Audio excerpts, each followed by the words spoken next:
Thanks for joining me. Tonight I'm going to read from a very slim collection I put out in the late 90s. It's called JazzPoems. And I'm going to reissue this volume and add a couple to it. And I should say, at this point, I was experimenting with a sort of a surrealistic approach, which most poets do anyway. So the first one is called Monk Time Warp Breakfast. In the moment, he opens the curtains. Trash can lids shoot off up 30 feet and just hang there in midair, floating. Green Street has changed, he babbles to himself, turns around. Baby, I need a drink. It's 8 o'clock in the morning. Sit down, eat something. Voice of reason. Woman flies in and out of kitchen, cooking, dressing, and talking on phone simultaneously. He goes to curtain, takes a quick peek. Damn, baby, you're not going to believe this.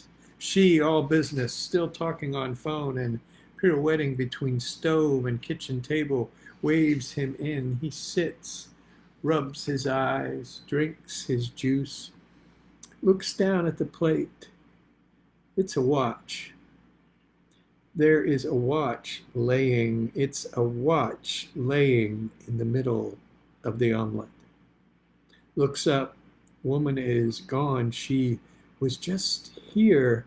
What the pushes plate away, jumps from table, looks to wall clock, no changes. Turns, microwave clock is blinking, saying, the fish, the fish. That was my monk poem. This is another fairly short one. It's called And Coltrane. The bloodwater clarinet lurks in the alley, slipping out at night in cobra straw basket fashion. Man in seedy attire argues with mailbox, finds glissando logic after saxophone, makes his point with diminished scales. The old counterman at the last all-night diner in this bebop slow gin memory wipes the end table, sees this cobra clarinet accompaniment to the jazz blind rhetoric of the single room only reason to breathe, shakes his head, mutters, and Coltrane died for this. And Coltrane died for this.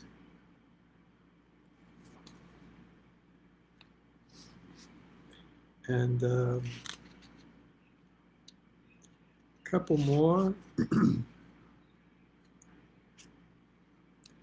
This is called, this is another pretty short one, called Buying a Ticket.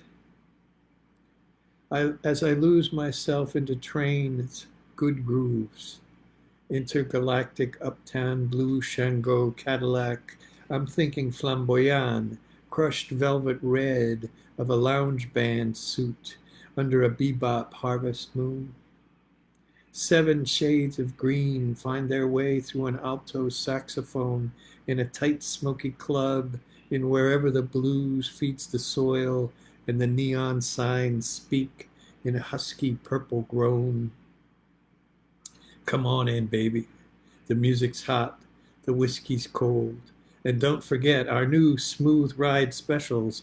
Try a Mardi Gras nightstick or a New Year's Eve 2x4.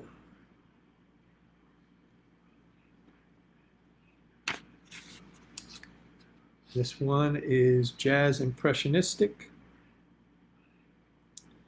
And this one was published, and I can't remember where other than where I published it.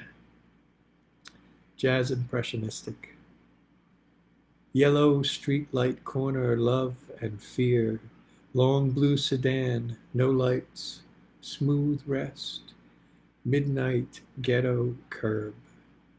Doors open all at once, ghost gangsters float to sidewalk, adjusting ties, huddle and then walk through empty warehouse wall. In green back room, smoky phantasms seated round table, heads pointed downwards, small pile of dust, center of table, faces dark, lost in hat shadows. Down red light hallway, conga heartbeat, cowbell reply, noon sun middle room, spirit mist spiral into forms dancing.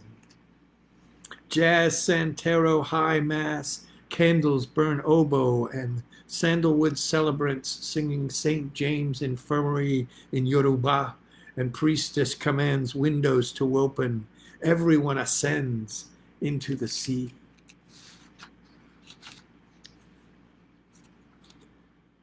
And this last one, there were a couple poems that I have from this collection and from a few of my other jazz-related pieces that I have done with musical accompaniment. And we did this one with it was Rick Kearns and the Con Alma Quartet. It was four really great jazz players, Patrick Murphy, Chris Heslop, Tom Witmer, and the late great bass player. I'm not going to say his name right now. And I'll read a poem that I wrote for him later. But this is called, and his name was Keith Mohler. I should say his name. Miss you, brother. Anyway, this is called Oswald Sweet. There he is. Green plastic chair, fading yellow death walls, methadone clinic. The spike of Damocles hangs over his head, follows him from here to the apartment. Through the mist of unquenchable yearning, barbed wire trumpet, Oswald is always sitting in that clinic. The spike of Damocles points the way. Oswald has a revelation. He thinks he knows what Billie Holiday was trying to say. He thinks he can separate the heroine from the whiskey in her blues. His eyes begin to perk up. He believes he's feeling Billie Holiday in that moment. He feels his body drifting away from him. Sudden shake.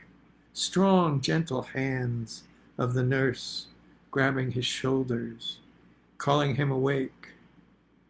Don't nod off, Oswald. You're next. Thanks for watching and listening. And my author's website should be done in about a week. And once I get that going, I'll be doing some different things with live readings. Anyway, thanks. Be safe.